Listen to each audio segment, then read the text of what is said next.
रहा, बाजू वाले की मुर्गी ला के खिला रहा बाप, बेटा क्या करेगा? वही करेगा। हाँ, वही करेगा। अगर हम नहीं चाहते कि हमारे बच्चे मुर्गी चोर हो तो हमें क्या करना चाहिए? नहीं चुराना चाहिए, मेहनत करना चाहिए और तकलीफ नहीं रहती। अच्छा, कई लोगों के पास क्या होता है, काम करने की तो बहुत गुण है साहब, काम तो बड़ा बेहतरीन करते हैं, ईमानदार है, सब कुछ है, सारी चीज़ें हैं, लेकिन नॉलेज नहीं है। किस जगह पर कैसे काम करना पता नहीं है, काम किए जा रहे हैं। जैसे कोलू का बैल होता है ना, अभी तो नहीं चलते, पहले कोलू का बैल देखा है आपने? नहीं देखा होगा। ऐसा एक चक्कर होता था, वहाँ पर तेल निकलता था और बैल उसके अतराफ घूमता था और सारी जिंदगी घूमता था वो, और कभी भी वो कुतुब मीनार पर नहीं पहुँचा। उसी टाइप से कई सारे लोग काम तो करते हैं बिना नॉलेज के, खाली घूमते रहते हैं। मैं समझता हूँ यहाँ पर जितने साथी बैठे हैं सब मेहनती हैं, जितने बैठे मैं गारंटी दे रहा हूँ सबके सब मेहनती है, सबके सब मजबूत है। तो फिर कामयाबी इतनी दूर क्यों? कामयाबी इसलिए दूर है क्योंकि हम सिर्फ कामयाबी की बातें करते हैं, कामयाबी वाला काम नहीं करते। और कामयाबी वाला काम करेंगे तो तकलीफ होगी, और अगर तकलीफ हो रही है उस काम को करते हैं तो आपको कामयाबी मिलेगी। आराम के काम से कभी भी कामयाबी नहीं मिलेगी। आज मेरे लिए भी हार था यहाँ पर आना, मेरी बात कर रहा हूँ, काम करने का मेरे अंदर जुनून था। थोड़ी सी बात कहूँगा, मैं 1986 में मुंबई गया,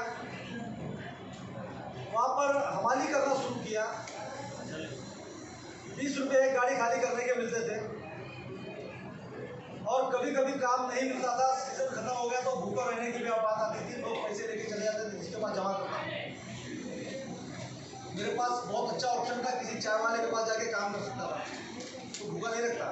किसी होटल में जाके अगर काम करता टेबल के ऊपर तो भी मुझे भूखा नहीं रखता। लेकिन मैंने जिस काम को स्टार्ट किया होलसेल मार्केट, वहाँ पर जब गाड़ी खाली कर रहा था उस काम को मैंने छोड़ा नहीं, वहीं पर काम करता रहा। खाली यही सोचता रहा कि ये काम नहीं कर रहा तो करना क्या चाहिए, काम नहीं चल रहा था।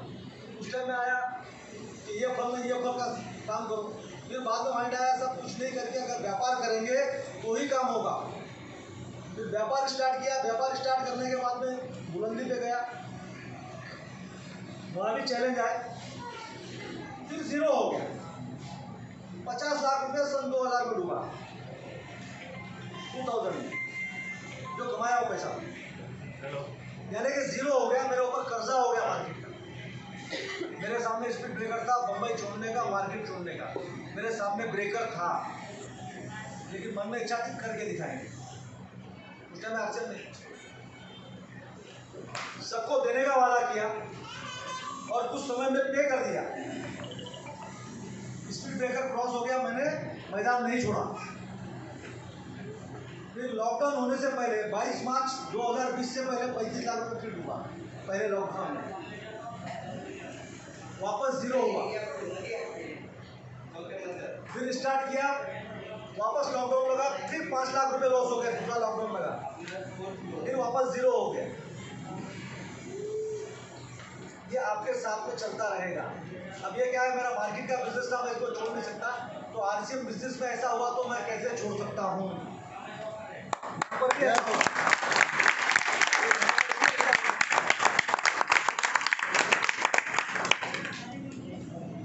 अब एजुकेशन की बात करें, हमारे अभय सर कितना पढ़े सर?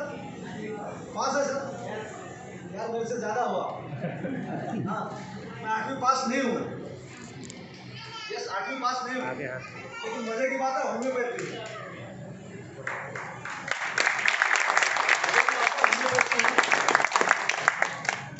और क्लासिकल। अब आप बोलेंगे ये कैसे? आप जो चाहें वो प्राप्त कर सकते हैं, आप जो चाहें वो प्राप्त कर सकते हैं। अगर आपके अंदर इच्छा है, आपके अंदर अगर पढ़ने की इच्छा है तो आप पढ़ सकते हैं। किताबों के लिए किताब खरीदने जाओगे ना, कोई डिग्री की जरूरत नहीं पड़ती है, किताब खरीद के लाओ। फिर किसी उस्ताद के पास जाके अगर तकबों में बैठ जाओगे, मुझे कुछ सिखा दे, 1-2 बार मना करेगा, लेकिन जब आपके अंदर लगन देखेगा तो वो भी सिखा देगा। आरसीएम बिजनेस भी ऐसा है दोस्तों, यहाँ पर अपलाइन को पकड़ो, आपसे बिजनेस नहीं चलेगा, आपकी डाउनलाइन से बिजनेस नहीं चलने वाला। बिजनेस चलेगा तो काली सर से, बिजनेस चलेगा जैन सर से, बिजनेस चलेगा तो दीपक बाफना सर से, मुझसे बिजनेस नहीं चलेगा। अगर मेरे अप्लाई कर मेरे काम करेंगे तो मैं पहुंच सकता हूँ। मैं सिर्फ लोगों को जोड़ सकता हूँ, लेकिन लोगों को लीडर बनाने का अगर हुनर है तो मेरी अप्लाइंस में है। तो मुझे मेरी अप्लाइंस से कैसे रहना पड़ेगा? टच में रहना पड़ेगा, उनके कदमों में जाके बैठना पड़ेगा, उनके सामने उस्ताद उनको मान लेना पड़ेगा। उम्र में छोटा है बड़ा है, इस जात का है उस प्रांत का है, इसको भाषा आती है नहीं आती है, दिखना है मोटा है क्या है, उससे कोई मतलब नहीं। अप्लाइन है और एक्टिव है तो वो मेरी अप्लाइन है। अगर वहाँ रहेंगे तो बिजनेस चलेगा। आज मैं बिजनेस के अंदर बचा हुआ हूँ तो इसके अंदर श्रेय आता है मिस्टर रमेश जैन का।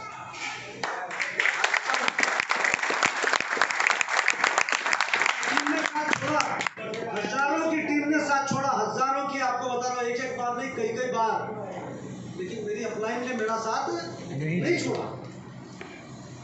अगर आपके साथ में अपलाइन है तो आप कितना भी बर्बाद हो जाए, आपकी टीम का कितना भी सत्यानाश हो जाए, फिक्र मत करना। आपकी अगर अपलाइन का हाथ आपके ऊपर है, अपलाइन का मार्गदर्शन आप लेते हो तो आप कभी बर्बाद नहीं हो सकते। अपलाइन की बहुत ज्यादा आवश्यकता होती है बिजनेस में। हम सोचते हैं कि मैं बिजनेस कर रहा हूँ, मैं मेहनत कर रहा हूँ। नहीं दोस्तों, अगर मैं बिना अपलाइन के मार्गदर्शन के मेहनत कर रहा हूँ तो इसका मतलब बैरूम है। अपना दिमाग चला रहा हूँ तो बैरूम, मुझे कामयाबी नहीं मिलने वाली, मैं कितनी मेहनत करूँ बिना अपलाइन के दिमाग। तो सबसे ज्यादा वैल्यू किसको देना है? अपलाइन को। दूसरी चीज, कभी कभी हो सकता है मेरे जैसा क्रैक इंसान, हाँ वैसा भी हो सकता है आपको पसंद नहीं आए, लेकिन अपलाइन से पंगा लेके कभी जीत नहीं पाओगे। वो हरामी है, कमीना है, चोर है, कुत्ता है, कुछ भी है, वो अपलाइन है। उसको अपलाइन मानना ही मानना है, मानना है। ये बदमाश है, मेरे को कैरेक्टर ढीला है, लेकिन आप उसका कुछ नहीं कर रहे। वो अपलाइन में ऊपर बैठा हुआ देख रहा है, भाई कुछ नहीं तो बोलोगे यार सर आपका वो गांव है वहां पर एक ज्वाइन किया हूँ, जरा उससे मिलेगा कि नहीं मिलेगा? और पंगा लोगे तो क्या करेगा? नहीं मिलेगा। पंगा लोगे तो नहीं मिलेगा। तो अपलाइन से पंगा नहीं लेने का। अपलाइन की वैल्यू ऐसी होना चाहिए। हाँ, और लेकिन अपना कैरेक्टर कभी भी खराब नहीं होना चाहिए। ध्यान रखिए, हमारा कैरेक्टर ही हमारा बिजनेस है। जिस दिन हमारा कैरेक्टर खराब हो गया तो बिजनेस का कोई मतलब ही नहीं है, बिजनेस रहेगा ही नहीं, गारंटी है। और यार अगर कैरेक्टर खराब करके आप सोचते हैं आप 10 करोड़ कमा भी लोगे तो नोट खाओगे क्या? क्या करोगे आप? कैरेक्टर खराब करके अगर आप 10-20 करोड़ कमा लोगे, बैंक को बर्बाद कर लोगे, किसी को बर्बाद करके आपका घर सोने का बन गया, साथ में लेके जाना है क्या? क्या बोलेगा बेटे को? जब बेटा जाएगा उन्हें देखो इसका बाप का साला शोर था, ये उसी की औलाद है, इसका लूटा इसका लूटा इसका लूटा, तो बेटे की इज्जत होगी क्या? होना तो क्या चाहिए? जब हम दुनिया से जाए, जब बोले यार शाकिर भाई का बच्चा है तो कम से कम उसको एक गिलास पानी पिलाने वाला आदमी होना चाहिए।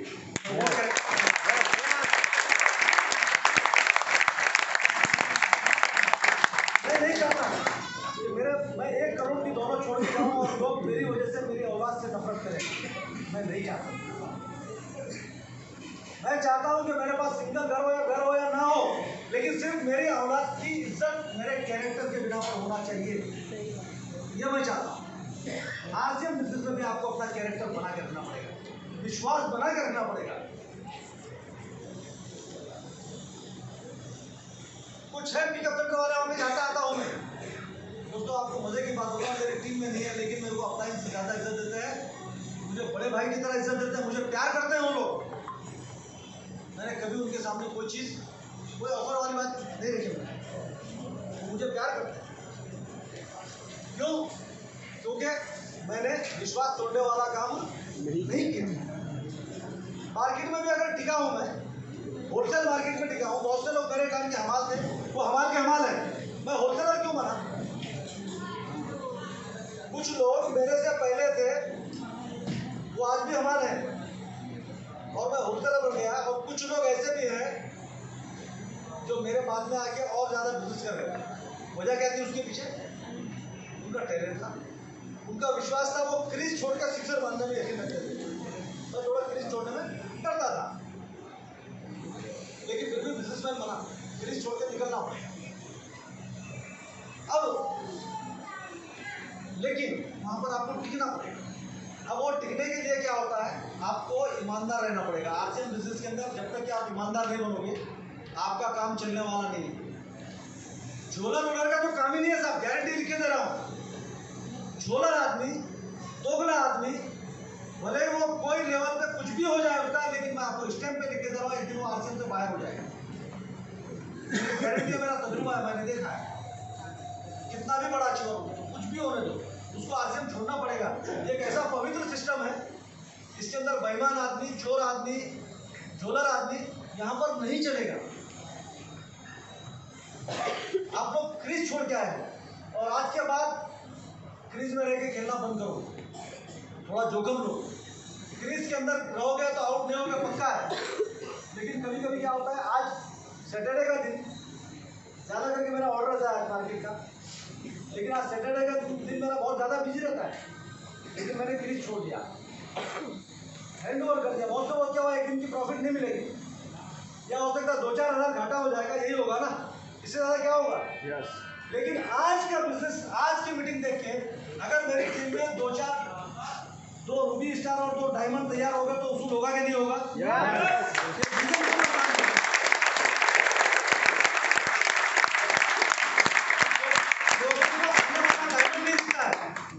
आने वाला डायमंड नहीं दिखता लोगों को, प्रेजेंट की इनकम और प्रेजेंट का नुकसान दिखता है।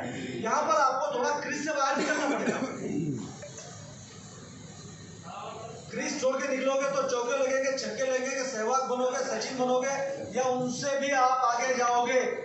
क्रीज छोड़ के निकले सुजीत कुमार सिंह, कम उम्र में स्टार सफायर, क्रीज छोड़ के निकला, वो क्रीज के अंदर नहीं रहा। क्रीज छोड़ के निकले सुरेंद्र बस, जब आरसीएम में कुछ भी नहीं था, वो बेचारा तमिलनाडु जा रहा था, वहाँ जाके टीम बिल्ड कर रहा है। कुछ भी नहीं था आरसीएम में, कपड़े के डब्बे कह रहा हो, कुछ भी नहीं, लेकिन कहाँ पहुंचे वो, तमिलनाडु। और हम क्या करते हैं, सब कुछ है, लेकिन हम सब कुछ हमारे गली में अवेलेबल होना चाहिए। हमें प्लान दिखाने के लिए अपलाइन की जरूरत है, प्रोडक्ट लाने के लिए भी हमें अपलाइन को जॉब दे दिया है हमने, मेरे को पहुंचा देना जरा, मेरे घर पे उतना सामान दे देना, वो तेल का डब्बा दे देना, वो न्यूट्री चार्ज नहीं मिल रहा है वो दे देना, उसको हमार बना के रखा है। अब मैंने हमार अपने अपलाइन को बनाया, तो मेरी डाउनलाइन मुझे क्या बनाने वाली है, हमार। तो हमें क्या बनना चाहिए, बिजनेसमैन। जो हम करेंगे वो हमें मिलेगा। आज हम जो शुरू कर रहे हैं अपनी अपलाइन के साथ, कल हमारे साथ में भी वो होने वाला है।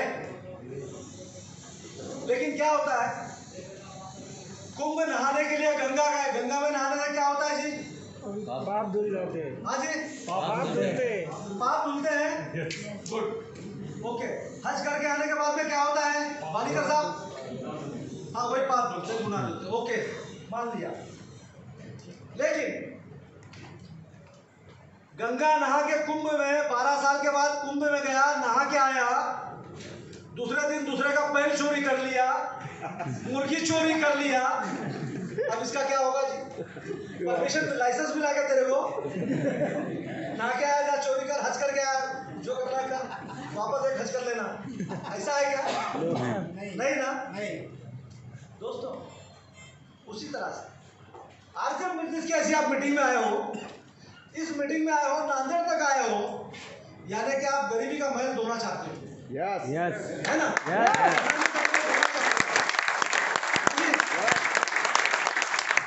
चाहते हैं ना, ठीक है। तालियां बजा बजा के मीटिंग में आके मोटिवेशन होके मोटे होके निकले, मोटिवेशन से मोटे होके निकले। अब उसके बाद में वापस मुंबई जाने के बाद गुटरी चंदा वही तेरा धंधा मतलब फिर अपलाइन ने बोला जरा काउंसलिंग में बैठा, कादरी सर ने बोला जरा काउंसलिंग में बैठना, आज इंपॉर्टेंट काउंसलिंग है, पेट में दर्द होना चालू हो गया। तीर्थ स्थल जाके आए गरीबी का महल धोने के लिए रमेश चंद्र सर के पास, इतना अच्छा कुछ सीखा, सीखने के बाद वो पुरानी हरकत से बात आ ही नहीं रहा, दूध सीधी हो रही नहीं इसकी। हाँ? अब क्या बोलेंगे इसको? फिर उसके बाद में सर मेरा बिजनेस नहीं बढ़ा, क्या करूं सर? सर 5 साल हो गया, इतना मेहनत किया, समझ में नहीं आ रहा क्या करूं? मेरा बिजनेस नहीं बढ़ रहा। तेरे को बच्चे पैदा नहीं हो रहे हैं तो बाप को इल्जाम दे रहा है क्या? हाँ? बाप जिम्मेदार है। अरे नहीं गए भाई इलाज करा यार, चेकअप करा, अच्छे डॉक्टर के पास जाओ, वैद्य के पास जाओ, चेक करा। यस। बोले नहीं जी मेरा माँ बाप अच्छे नहीं है, मेरे टीचर सही नहीं है। क्यों भाई? मैं फेल हो रहा हूँ, कॉलेज में बैठा हूँ, या मेरा बच्चा फेल हो रहा है। अब वो बोल रहा है अब्बा ये साल साइंस में मार्क्स कम आए, बोले काम करो साइंस जरा अच्छे से पढ़ो। मेरा बच्चा मेरे को बोल रहा है, कितनी अच्छी बात बोल रहा है। किसको पढ़ना पड़ेगा? बच्चे को पढ़ना पड़ेगा? नहीं अब्बा को। अब्बा को? हाँ सर जोरदार तालियां हो जाए।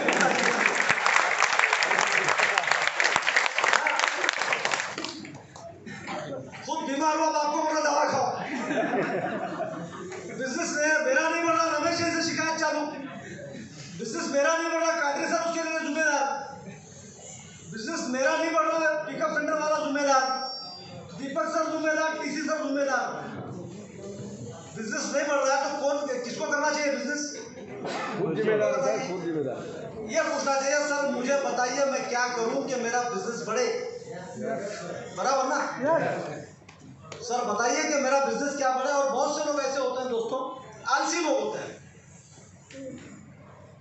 मैं आपको बता दूं जब मैं आरसीएम बिजनेस स्टार्ट हुआ तो लगभग मेरे को पहली इनकम आने के लिए 1.5 साल 2 साल के बाद आई 751 रुपये। अपने धुन में काम कर रहा था, जो ज्वाइनिंग जैसे आए मुझे फॉर्म भर के भेज रहा था। अब लोग पूछने लगे तो मेरे को भी शर्म आ रही, टीम में 1,500 2,000 रुपये इनकम आ रही है, तुम्हारी इनकम नहीं आ रही है। बोला क्या करना भाई? तो मालूम पड़ रहा है एक ही लाइन में काम करना चालू कर दिया था। एक ही लाइन में 1 के 2 चालू कर दिया, 1 के 2 चालू कर दिया, 2 लाइन लोगों की चालू करके मैं फ्री होना चाह रहा था। दानी बन गया था, दानेश्वर प्रसाद। अपनी 2 लाइन में दूसरों की 2 लाइन। गलती का ऐसा हुआ, इनकम आई, लेकिन उस गलती में भी अच्छा हुआ। 751 पहली इनकम आई, 751 पहली इनकम आई। लेकिन दोस्तों उसके बाद रिकॉर्ड आज तक की मेरी इनकम कभी भी ब्रेक नहीं हुई आज तक।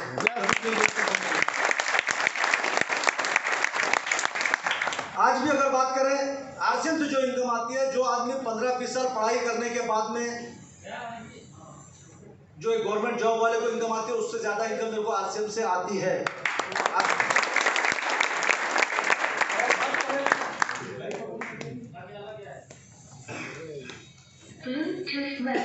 और बात करें टोटल इनकम की, तो टोटल इनकम 50 लाख से ज्यादा मेरी इनकम है इसके अंदर। बात करें इनकम की, आरसीएम बिजनेस से अगर 1 रुपया भी नहीं आया मेरे को, मेरा बिजनेस जीरो भी हो गया, तो एक इनकम जो 20 से 22 हजार रुपये जो मुझे रेंट आता है, वो आरसीएम की वजह से जो घर मैंने लिया था रेंट पे उठाया था, 20 से 22 हजार वो भी आता है मेरे को। तो आरसीएम की देन है। लेकिन ये क्यों हुआ? क्योंकि मैं टिक गया इसके अंदर। ये क्यों हुआ? क्योंकि मैं टिका इसके अंदर। मैं बिका नहीं, मैं डिगा नहीं, मैं टिका। यहाँ पर आपको बता दूं मेरी टीम में यहाँ पर बहुत सारे साथी हैं, लालचंद सर हैं, सिद्धार्थ सर हैं, भूषण सर हैं। मेरा एक शेड्यूल होता था, गुरुवार को इधर, बुधवार को इधर, शुक्रवार को इधर, संडे को उधर। सर आरसीएम जब बंद हुआ था 2011 में, मेरा आना जाना बंद हुआ था क्या आप लोगों के पास? नहीं सर, नहीं। हाँ कंटिन्यू था। उसके अलावा मैंने ड्यूटी अपनी बढ़ा दी थी। यस। जब बिजनेस टोटल बंद हो गया तो लोग जो है घर छोड़ के भाग रहे थे, लेकिन मैंने टीम के पास आना जाना अपनी रूटीन बढ़ा दिया। उसके बाद में सर को भी मेरी कॉलिंग ज्यादा होती थी। गलत बोल रहा हूँ सर? और मजे की बात आपको बताऊं, जब आरसीएम वापस रीस्टार्ट हुआ, समझ रहे ना? मजे की बात बताऊं, जब रीस्टार्ट हुआ तो कोई भी मुझे केवाईसी देने को राजी नहीं था अपनी मर्जी से। इतने फॉर्म लेके गया हूं लोगों के पास, फॉर्म भराया हूं, 10-20 हजार रुपये मेरा उसके अंदर खर्चा हो गया केवाईसी में। अब कोई छोटे दिल वाला, छोटे कलेजे वाला होता वो बोलता था ये रिस्क मैं क्यों लूं, तो आज मैं भी बाहर घूम रहा होता। यहाँ पर छोटे मोटे रिस्क लेने पड़ते हैं, छोटे मोटे खर्चे आपको उठाने ही पड़ेंगे। लेकिन क्या होता है, हम ये भी बोलते हैं कि अपलाइन करें। सर चलने दूं ना? हाँ ठीक, क्योंकि आप बोल रहे होंगे इतनी सारी बातें बोल रहे हैं कि सारी टीम इसकी है। एक सवाल आता होगा, यस बता रहा हूं कैसे। हमारे अपलाइन कादरी सर हैं, जैन सर तो हैं सबके अपलाइन।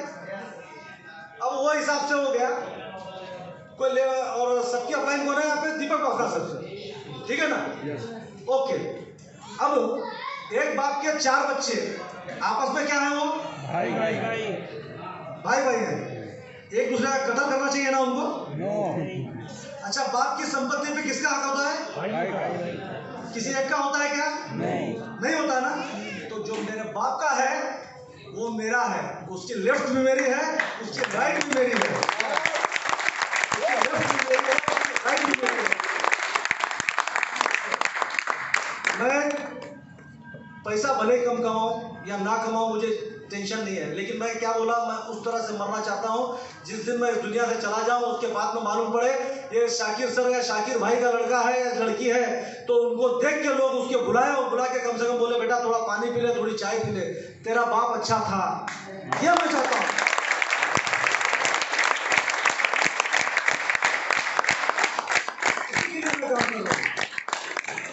बात कर रहे हैं यहाँ पर कादरी सर है, और भी लोग हैं, कहे तो काजी हूं। और काजी क्या होता है कुछ लोगों को मालूम है, काजी मतलब जो है बहुत सारी जमींदार, बहुत सारी रियासत होती थी। कई जिलों में हमारी जमींदारी हुआ करती थी। यहाँ पर मेरे जो साथी हैं उनको मालूम है। और शायद संबोधन भी सरकार बोल के किया जाता है सर? यस गलत नहीं बोल रहा हूँ सर? पानीकर सर सही बोल रहा हूँ? और सरकार बोल के संबोधन क्यों किया जाता है? क्योंकि उस तरह काम किया था।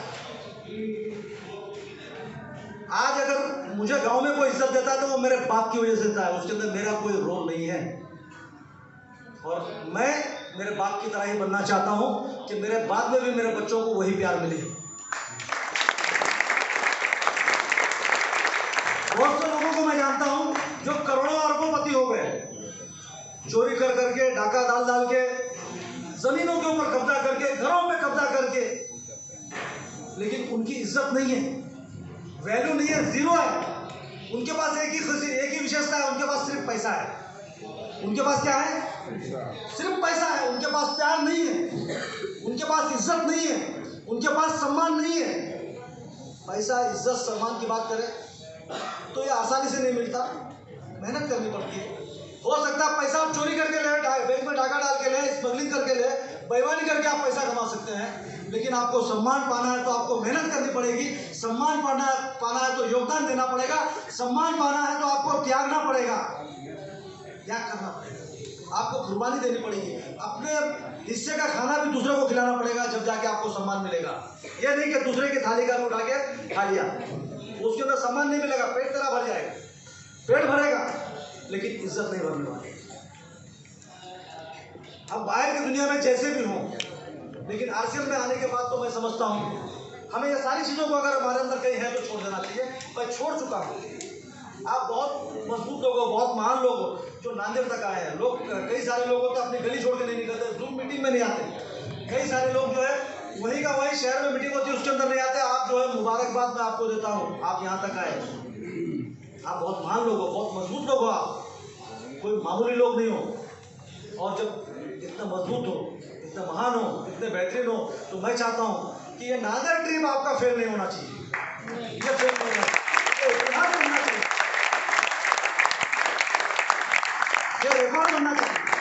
और रिकॉर्ड उसी सूरत में बनेगा, तीर्थ स्थल में आए, नहाए, फिर वचन दिया कि आज के बाद पाप नहीं करूंगा। यस, अब मरेगा तो स्वर्ग जाएगा, पक्का है।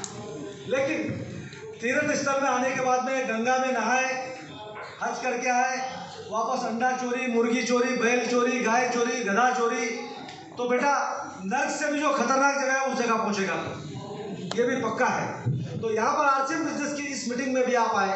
आने के बाद अगर आपने अपने कामों के करने को तरीके को बदला तो आप डेफिनेटली कामयाब हो जाएंगे। लेकिन अगर हमारे अंदर वो सब करने के बाद में भी हम अपने कार्यशैली में चेंजेस नहीं लाते हैं, अपना ही दिमाग लगाते हैं, लकीर के फकीर बने रहते हैं। लकीर का फकीर समझते हैं? Yes sir. क्या होता है? पट्टी बांध के चलते रहना। पट्टी बांध के चलते रहता है। ठीक। लकीर का फकीर मतलब जो लकीर छोड़ के हटता नहीं हो, वो लकीर छोड़ के हटता नहीं हो, वो ऐसे चलेगा, उसी के ऊपर बोले इससे आगे नहीं जाने वाला मैं। वो है ना दूम वाला, दूम मिलाने वाला, वो ऐसे होता है ना, बाउंड्री क्रॉस करता नहीं है। आप बाउंड्री क्रॉस करो, बाहर निकलो, बाहर निकलो। आपका रॉयल्टी इंतजार कर रही है, बाहर निकलो। टेक्निकल इंतजार कर रहा है, बाहर निकलो। डायमंड इंतजार कर रहा है। लेकिन इसके अंदर स्वार्थ को छोड़ के करना पड़ेगा काम। आप पहले काम करो, स्वार्थ छोड़ दो। क्या हो रहा है? 1000 खर्चा हो रहा है, 500 खर्चा हो रहा है, 5000 खर्चा होता है, जो तुम्हारी कैपेसिटी है वो खर्चा करो। वो सोचो मत उधर से वो आएगा तो करूँगा, इंतजार मत करो। इंतजार करने वालों का अक्सर इंतकाल हो जाता है। हाँ, इंतजार मत करो, ये होगा तो वो करूँगा, वो होगा तो वो करूँगा, नहीं, शुरू हो जाओ, काम स्टार्ट करो, काम स्टार्ट करो। गारंटी है, मेरा नंबर सभी के पास होगा, जैन सर का होगा, जैन सर से ले लेना। अगर योग्य से काम कर रहे हो तो आपकी कामयाबी की गारंटी दे रहा हूँ। 1 साल के अंदर आपका माहौल बदल जाएगा, जितने आप मजबूत हो। 1 साल के अंदर, 1 साल। और 1 साल के अंदर अगर जो तरीके से बताएंगे सर बाद में आके क्या काम करना है, कैसे करना है। सर मेरी रिक्वेस्ट है कि आज की जो प्रोग्राम है वो प्रोग्राम मतलब है, क्योंकि प्रोडक्ट के ट्रेनिंग के प्रोग्राम बहुत होते हैं, न्यूट्रीचार्ज के सब है। काम करने के तरीकों के ऊपर बात हो। यहाँ पर कुछ अजीब होना चाहिए, अलग होना चाहिए। विदाउट का प्रोग्राम भी, विदाउट की ट्रेनिंग यूट्यूब पे है, न्यूट्रीचार्ज की ट्रेनिंग यूट्यूब पे है, हरी संजीवनी की ट्रेनिंग ऊपर है। यहाँ पर मैं समझता हूँ कॉमन शॉप प्लान की बात है, वो भी यूट्यूब पे है। दीपक सर है, कादरी सर है, जैन सर है। इस मीटिंग को कुछ ऐसा करें, इस मीटिंग को कुछ आज के बाद लंच के बाद ऐसा करें। ये तीनों उस्ताद हमारे, ये तीनों उस्ताद ही सबको ले और ऐसे ऐसे तरीके इस्तेमाल करें कि हम कामयाब होकर निकल जाएं। जो चीज़ हमें हर जगह मिलती है वो करते हुए वो सबको मिल जाएगी। न्यूट्रीचार्ज की सारी ट्रेनिंग आपको मिल जाएगी सर, लेकिन डेमो रिक्वायर्ड है। डेमो कल सुबह, डेमो कल सुबह, डेमो जिस चीज़ का भी जो डेमो है कल सुबह से होगा। लेकिन मैं समझता हूँ कुछ ऐसा देवें जो हमें बाहर नहीं मिलता। वो चीज़ें मत दो जो हम खा चुके हैं, वो चीज़ें मत दो जो हमें खा चुके हैं। हम यहाँ पर जो है कोई 1000 किलोमीटर से, कोई 500 किलोमीटर से, कोई 200 किलोमीटर से, वो सब देख क्या है हम लोग, वो सारी चीज़ें देख क्या है, वापस देखेंगे। लेकिन यहाँ पर वो चाहिए जिसकी रिक्वायरमेंट है। प्यास लगी तो पानी दो, भूख लगी तो खाना दो, कपड़ा फट गया तो कपड़ा दो। टीम के अंदर हमारे क्या चल रहा है, एक अच्छे लीडर की पहचान ये होती है कि उसके टीम में क्या वीकनेस चल रहा है, क्या कमजोरी चल रही है, क्या सोच रहा है, वो उसको देवे। एक अच्छे लीडर की पहचान ये होती है, जो रिक्वायरमेंट है वो दीजिए आप। और मैं तो दे नहीं सकता, मुझे उतनी समझ नहीं है, लेकिन फिर भी मैं प्रयास करता हूँ क्या रिक्वायरमेंट है, इसके ऊपर भी निगाह रहती है। क्योंकि जब तक ये जो रिक्वायरमेंट आप नहीं दोगे तो उसमें मजा नहीं आएगा। जिसकी रिक्वायरमेंट नहीं है उसका पानी पी के पेट मटका हो गया, लेकिन फिर लाके पानी रख रहा है उसके सामने, ले पी, सर फिर साला पानी लाके दे रहा है, कुछ तो खाने को दे, उसको जो चाहिए वो दीजिए। मीठा खा खा के तंग हो गया वो, फिर लाके रसगुल्ला रख दिए। कुछ ऐसा दीजिए कि यहाँ से निकलने के बाद कामयाबी हो, और कुछ ऐसा दीजिए जो आप लोग अपने संघर्ष की दास्तान बताइए कि आपके सामने क्या क्या हुआ, जैसे मैंने बताया, क्योंकि उससे प्रेरणा मिलती है, उससे प्रेरणा मिलती है। तो सर फिर बाद में मौका मिलेगा तो ज़रूर बात करूंगा 5-10 मिनट, और नहीं तो मेरे गुरुजन है, मैं सीखने के लिए आया हूँ। जैन सर जब भी आते थे बॉम्बे में, मेरी विशेषता नहीं, मेरी खराबी थी, मेरा ये ध्यान होता था कि मेरी अपलाइन है, भले मैं 5 मिनट बोलूँ लेकिन मेरी अपलाइन है वो बोले। क्यों? क्योंकि अपलाइन के सामने बोलना शोभा नहीं देता, और मेरा नुकसान है। मेरी अपलाइन को सिखा के मेरा क्या फायदा होने वाला है? बहुत बड़बड़ कर भी लूंगा तो मेरी अपलाइन को सिखा के मेरा क्या होने वाला है? मुझे तो चाहिए दीपक सर से कुछ मिले, कादरी सर से कुछ मिले, जैन सर से कुछ मिले, वो चाहिए। अब आप बोलेंगे अच्छा शाणे जब से दिमाग खा रहा है, जब से तो पका रहा है ना? माइंड बड़ा एक्टिव माइंड है यार, हम हिंदुस्तानी लोग हैं बहुत, बराबर। वो उसकी वजह थी, जब घर का बेटा होता है, समझदार होता है, जब घर का बेटा थोड़ा समझदार होता है तो घर की रिक्वायरमेंट चिल्ला चिल्ला के बताता है, अब्बा ये चाहिए, पानी दे, कपड़ा दे, जूता दे, चप्पल दे, उसके लिए मैं आया हूँ। और बाप की संपत्ति को बढ़ाना मतलब अपनी संपत्ति बढ़ रही है ना, उसकी वजह ये है। तो सर यहाँ पर मैं अपनी बात को विराम देता हूँ और वापस अनिल पाटिल सर को बुलाता हूँ। Welcome sir.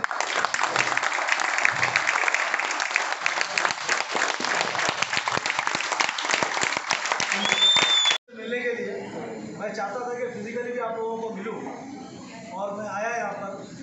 देखिए, एक आदमी अगर बनारस जाता है तो वहाँ पर जाके सबसे पहले कौन सा खाना पसंद करता है? वो बनारसी खाना।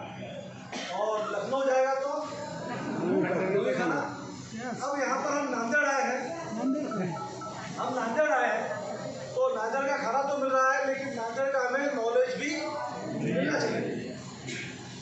एक ही चीज़ को अगर बार बार अगर दिया जाए, भाई बोले क्या है, बोले ससुराल में गया बिरयानी, भाई के ससुराल में गया बिरयानी, सब जगह एक ही किस्म का खाना मिलेगा तो आदमी को खाना पसंद आएगा क्या?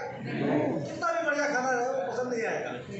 फ्लेवर थोड़ा चेंज होना चाहिए, है ना? yes. और बाकी सारे मैं समझता हूँ यहाँ पर प्रोडक्ट की नॉलेज तो हमारे यूट्यूब के ऊपर पूरा भंडार है ना?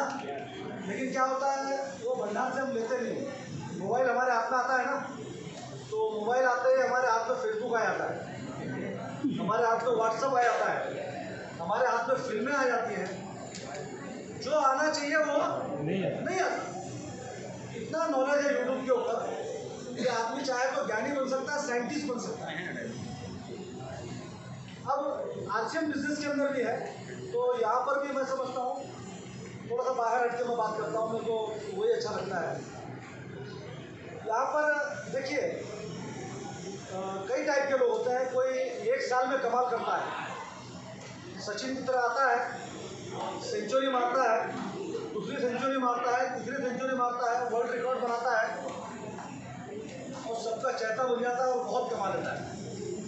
कोई दूसरा होता है, सहवाग की तरह होता है, उसको 2 साल लग जाते हैं। कोई द्रविड़ की तरह होता है, उसको 3 साल लग जाते हैं। और कोई गावस्कर भी होता है, चिट्टू मास्टर, है ना? कहते थे ना उसको, भाई 3-3 दिन 4-4 दिन तक आउट नहीं होता था। सेंचुरी बहुत बनती थी, लेकिन नाम किसका ज़्यादा हुआ? सचिन का। तो अगर मौका मिले तो रवि शास्त्री बनना चाहिए। रवि शास्त्री याद है आप लोगों को?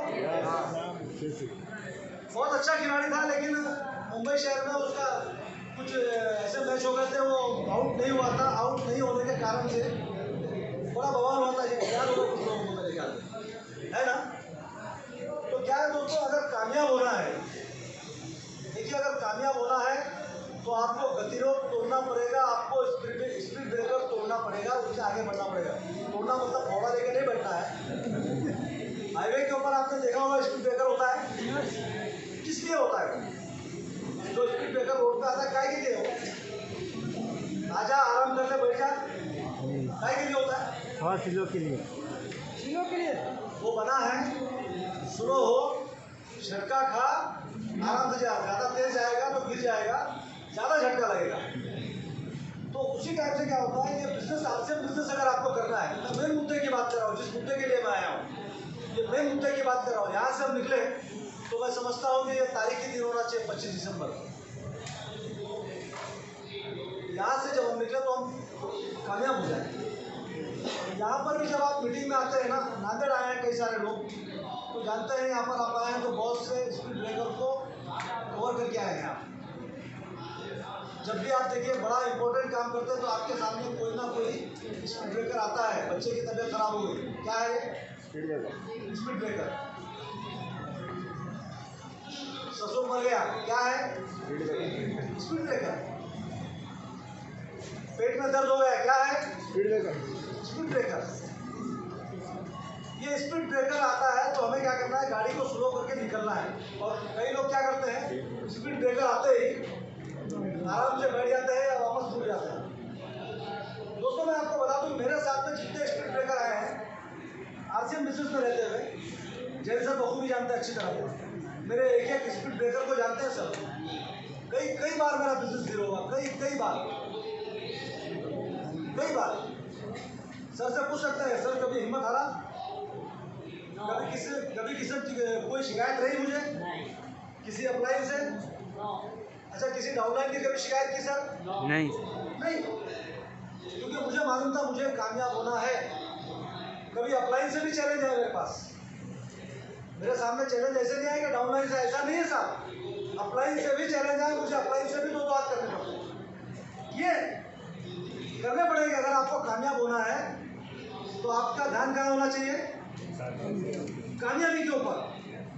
होता है कभी कभी अपलाइन से दो बात करने पड़ते हैं, लेकिन उस टाइप की अपलाइन होती है तो उसके लिए तैयार रहना है। डाउनलाइन से बिजनेस ऐसा हुआ था कि पूरी की पूरी टीम गायब हो गई थी, और लालचंद जायसवाल और मैं, हम लोग शंभुकानंद में 300 आदमियों को लेकर बैठते थे। यस सर, यस, मुंबई शंभुकानंद, और हमें टिकट नहीं प्राप्त होते थे। कई बार ऐसा हो गया 100-150 आदमी हमारे रिटर्न गए। ये चैलेंज आया बिजनेस छूटने के लिए। मेरे पास बहुत अच्छा अवसर था, मेरे पास एकदम बेहतरीन बहाना था कि मेरे कोई सपोर्ट करने वाला नहीं है, मैं आरसीएम नहीं करता। एक्टिव साबुन आया था स्टार्टिंग में, एक्टिव साबुन याद होगा आप लोगों को। एक्टिव याद कितने लोगों को याद है? जो पत्थर जैसा साबुन था, पत्थर जैसा कितने लोगों ने यूज किया? हाथ। यस, उस पत्थर जैसे साबुन को जब मैं घर में गया तो मेरी पत्नी बोलती है, मेरी बीवी बोलती है, मेरी जीवन संगिनी बोलती है, आज के बाद आरसीएम घर में रहेगा या मैं घर में रहूंगा? जी हाँ। बोले क्या सर फोड़ने के लिए लाए हो? बोले क्या जरूरी है इस प्रोडक्ट को यूज करना? तो मैं भी देखा यूज करके, तो भाई पूरा पत्थर था, 1 डजन साबुन मैंने ले जाके फेंक दिया। किसी डाउनलाइन को नहीं बताया, अपलाइन लोग सर कभी बताया मैंने नहीं, शिकायत की। लेकिन मेरी निगाह किस चीज़ के ऊपर थी? रॉयल्टी के ऊपर।